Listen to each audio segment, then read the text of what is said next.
Part 2. The Grayling Fae, Chapter 17. Catri's New Home. Lady Brinley. Castle Fanger. The fog persisted for the rest of the day and all night, so thick it made one's lungs feel heavy with damp. Our healers ordered extra logs be put on the fire to dry the air, trying to protect us from contracting a breathing sickness.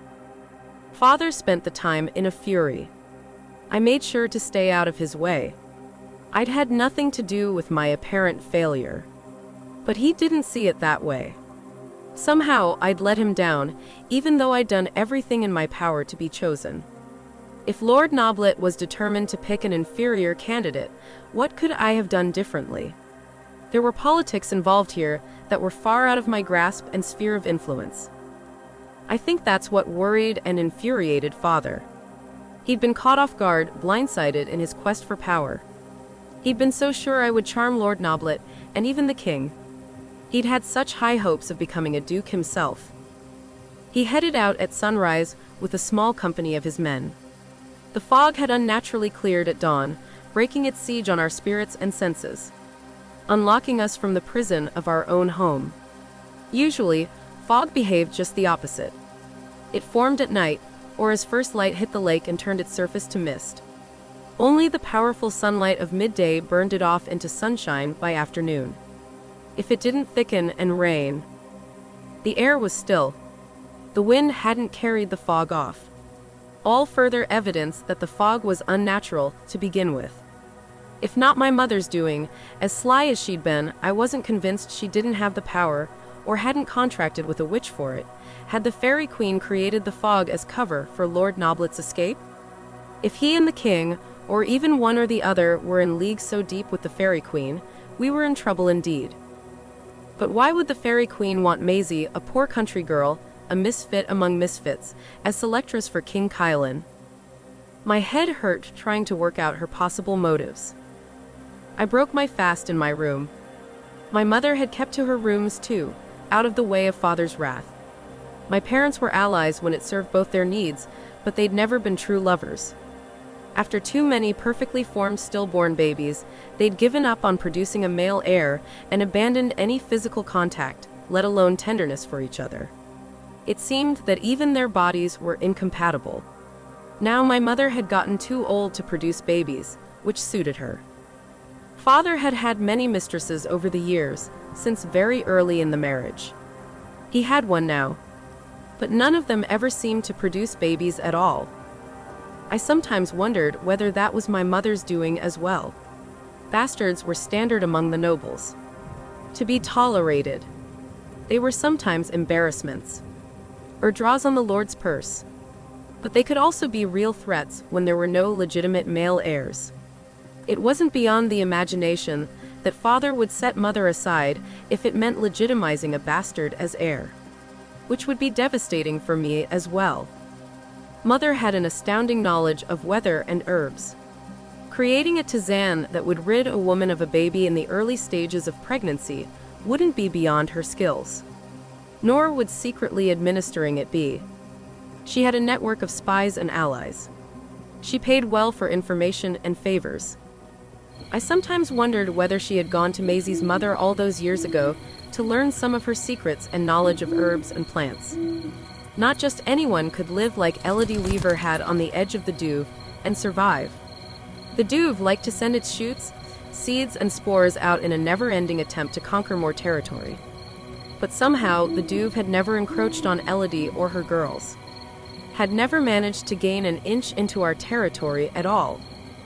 I surmised, too, that Elodie had access to some of the more noxious and terrible plants of the Douve that blew her way out of the forest or grew on the very edges.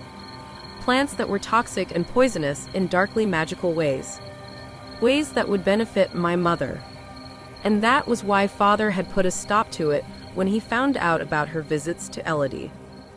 Whatever the truth, even after Mother's visits to Elodie had stopped, none of Father's mistresses had borne him a child. Maybe Mother had done something to Father's seed. That was the other possibility. Mother's other talent was predicting the weather. Maybe she had simply seen the fog coming, and that was why she'd looked so smug about it. Where my father had gone this morning with such bravado and fury was anyone's guess. He'd been secretive.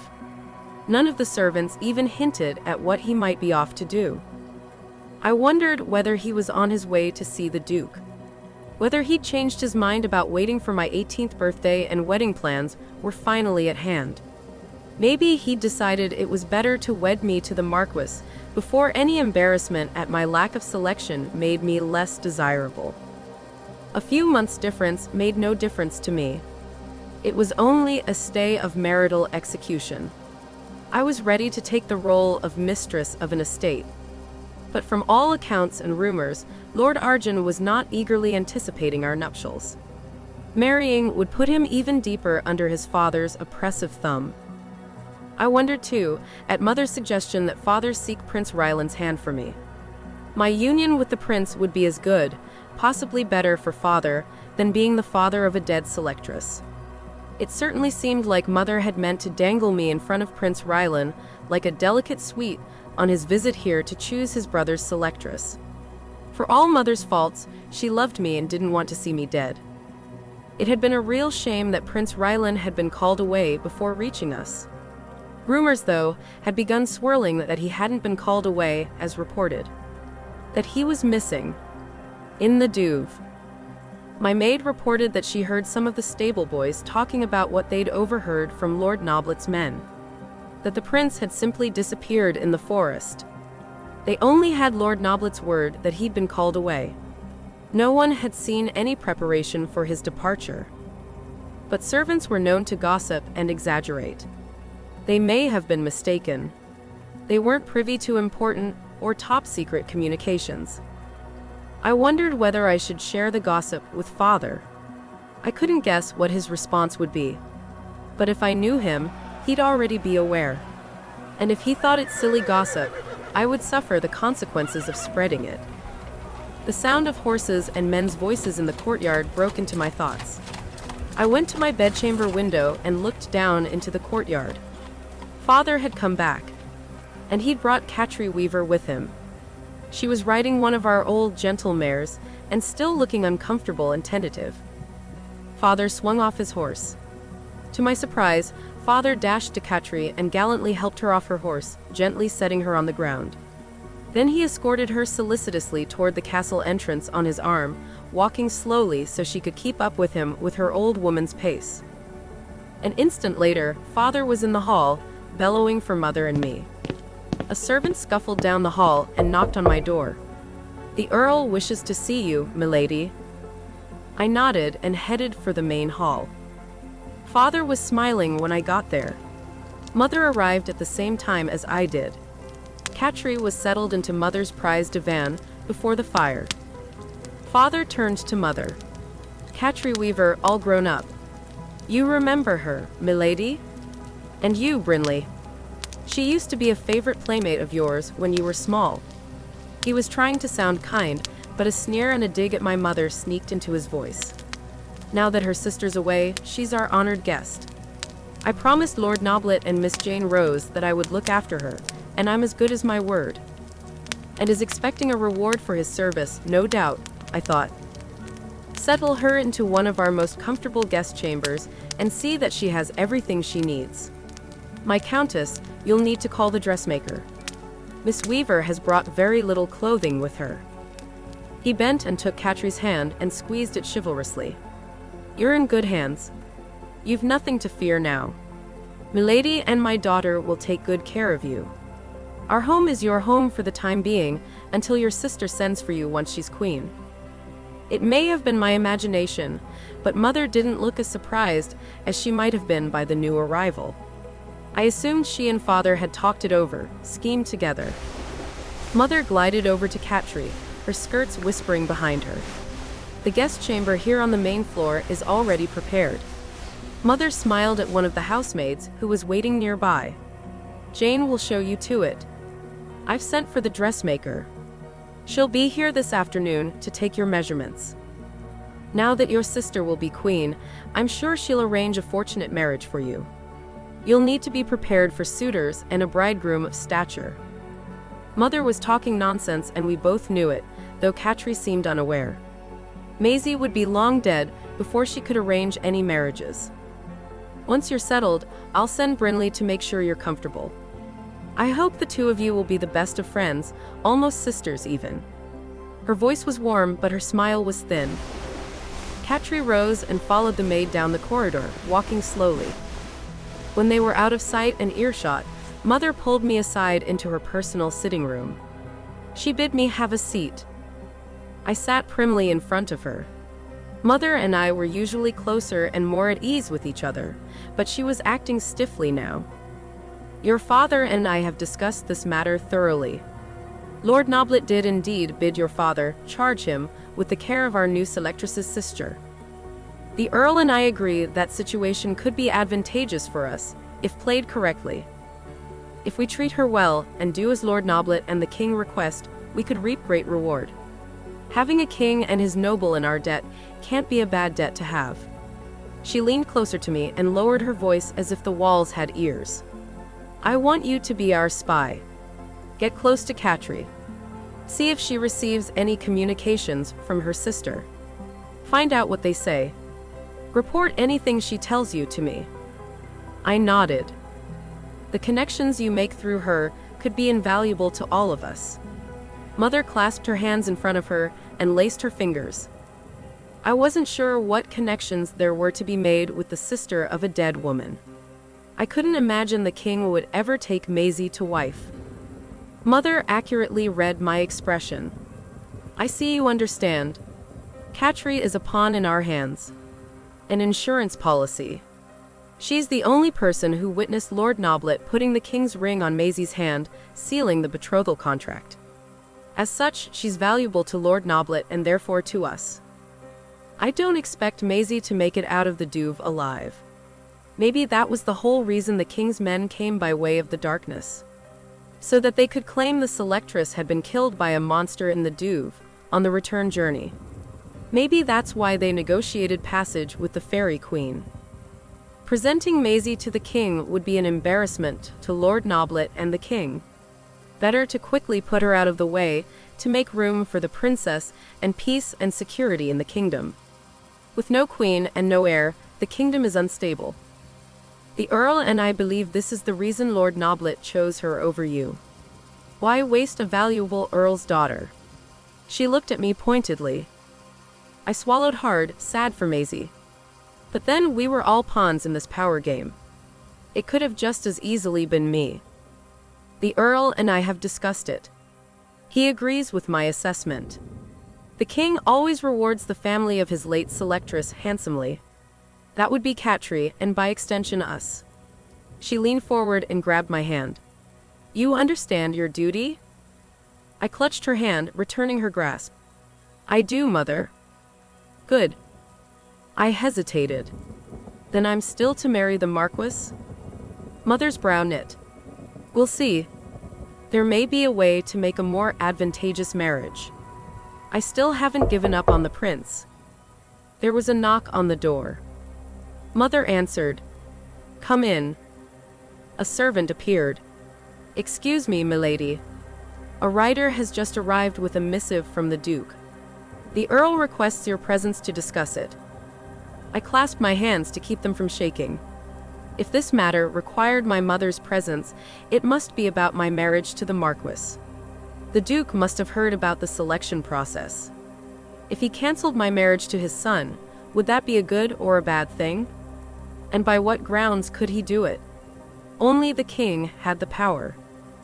"Tell the Earl I'll be right there." The servant left quietly. Mother patted my hand. "Don't worry, Brinley. We'll handle it. Now, go see Catri and get her settled in." I found Catri roaming her new accommodations with a look of innocent awe. The guest chamber was a suite of rooms, a small sitting room, a bedchamber, and a washroom for bathing. It was comfortably and serviceably furnished, but it wasn't our best guest accommodation. It was reserved for elderly guests and those with beauty marks and health that made tackling the stairs tricky. As such, it was designed to meet their needs. The bed was low and easy to climb into without using a step. The chairs were easy to get in and out of. And being on the main floor, a servant was always near enough by to be at hand. The rooms were nicely situated, facing the lake. Unfortunately, the castle walls blocked the view. But the view of the gardens it did have was lovely in spring and summer, especially. This time of year, it was pretty too, with the autumn trees in the garden, though the season of fall colors was almost past its peak. Catri turned toward me when I entered. I'd been startled by her appearance when she first arrived. Initially, I didn't recognize her as the little girl I'd known when we were children together. I'd had no occasion to see her in the intervening years.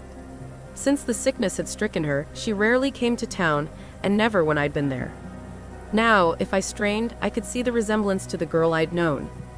But she looked older than Mother, old enough to be our grandmother. She moved stiffly and eased herself into a chair by the fire. I slid into the chair across from her. "Don't congratulate me on my sister's good fortune," she said before I could speak. "I'm tired of hearing it, of thinking of it." "Yes, of course."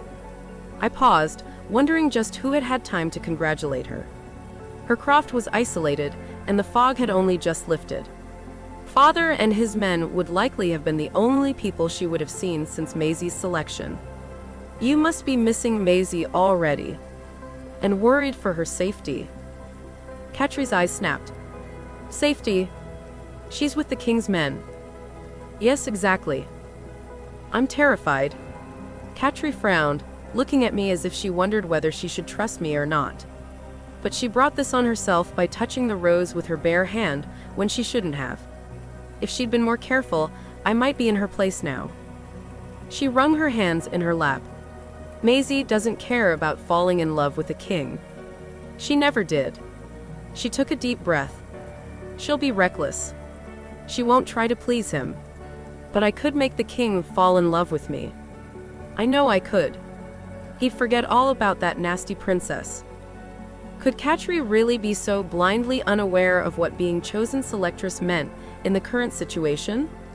That Maisie, in all probability, wouldn't be given a chance to even meet the king, let alone be courted by him? That the princess and the powers behind her, most significantly, her father, would never allow the king's affections to be diverted?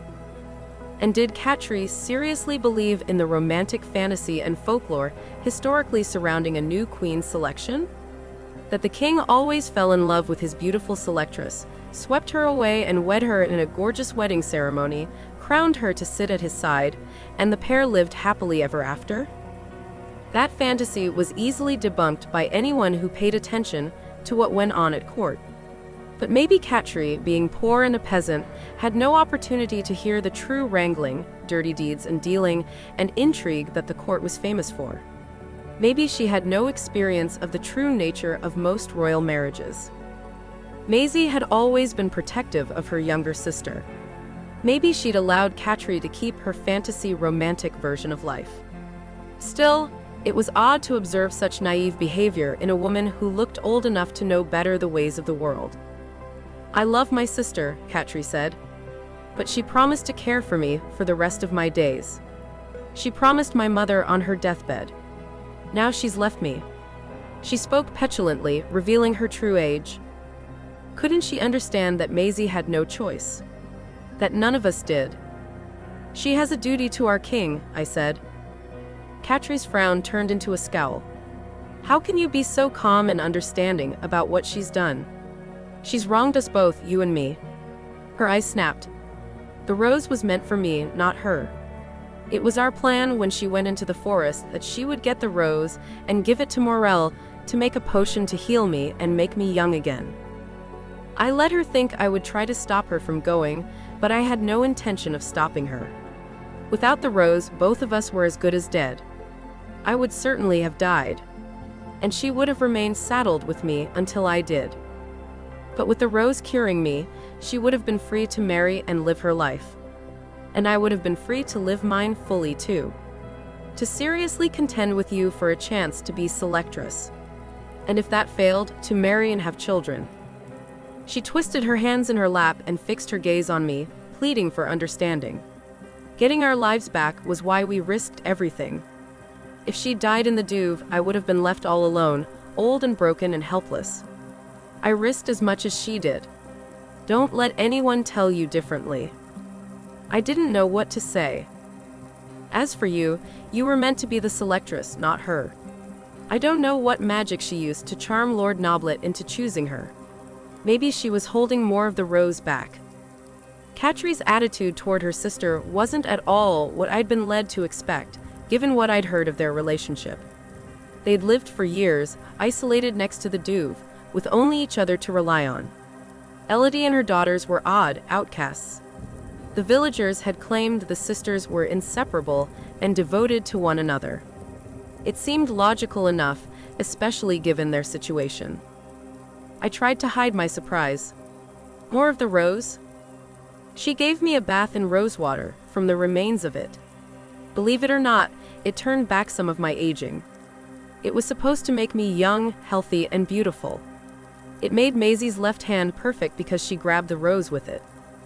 I'm sure she did her best, I said, treading softly and feeling my way around Catri's personality. She was incredibly brave to go into the Douve after it. Catri's eyes flashed. Was she? Mother always favored Maisie and taught her things she never taught me. Because she was older, Mother said. Because she had the knack. What did she tell Maisie about that rose? What did she teach Maisie about the Douve that she never taught me? Maybe it wasn't as dangerous for Maisie to go into the Douve as she led me to believe. Maybe the rose wasn't crushed by accident. Maybe she only told me that as cover. Maybe she got greedy and used it herself, after all. Maybe it made her appear beautiful in ways we can't see. She stamped her foot, startling me. Why do things always seem to go Maisie's way? I had no answer. But she'd given me much to think about. I had to try to calm her down and win her trust. I have no magic. But I do know a great deal about fashion and style. And beauty. I have lotions and creams that smooth wrinkles at least a little. And make skin soft and supple. Mother has creams to fade age spots and scars. I'm happy to share all I have, my possessions and my knowledge, with you. Catri's eyes lit up. And I'll be here for your dress fitting to advise you. Madam, the dressmaker is talented. But I have a real eye for what flatters skin tones and figures. I can't make you younger, but I can style you to make you as beautiful and fashionable as humanly possible. Yes. Yes, please. Catri hesitated. I have no money for any of it, though. Don't worry about that. Father is happy to pay for now. I'm sure the king will reimburse him. It's the king's duty to care for his betrothed's family. Our king knows his duty and is reputed to be generous. Catri sighed and suddenly clapped girlishly. I've never had pretty things. Certainly not pretty clothes. We're here to change that. You'll die for all the beautiful dresses and undergarments you'll soon have. We'll make you so beautiful that men will come courting from all the corners of the kingdom. No man would want me. Despite her words, Catri looked achingly hopeful. You would be surprised how many men will fall all over a well-turned-out, elegant, older woman with excellent connections to the king. Yes, but what about heirs? I'm young, but my body is past childbearing age. She glanced down at her age-spotted hands. There are many young widowers, men who already have plenty of children and don't want or need more. I smiled sweetly, encouraging her fantasies, hoping, guessing, she was easily susceptible to them. In this short time with her, several things had become clear to me. 1. Catri was naive in the ways of the world. She knew nothing about men, which was unsurprising given her situation in life. What men had she ever had contact with? I didn't think she understood anything about sex and desire. About what marriage really required. If she were to have any chance of success at securing the attention of a man, she'd have to learn to flirt and charm and flatter. She might get lucky. One might fall in love with her. Though I was doubtful. But if all she wanted was to be a wife, one might be convinced to take her. Especially if by a miracle, Maisie reached royal circle and had time to build influence with the king. Enough influence that would tempt a man to take her elderly sister for a wife. 2. Catri was surprisingly resentful of her sister and her late mother's affection for her. Of Maisie's apparent skills. 3. And most importantly, vanity was her weakness.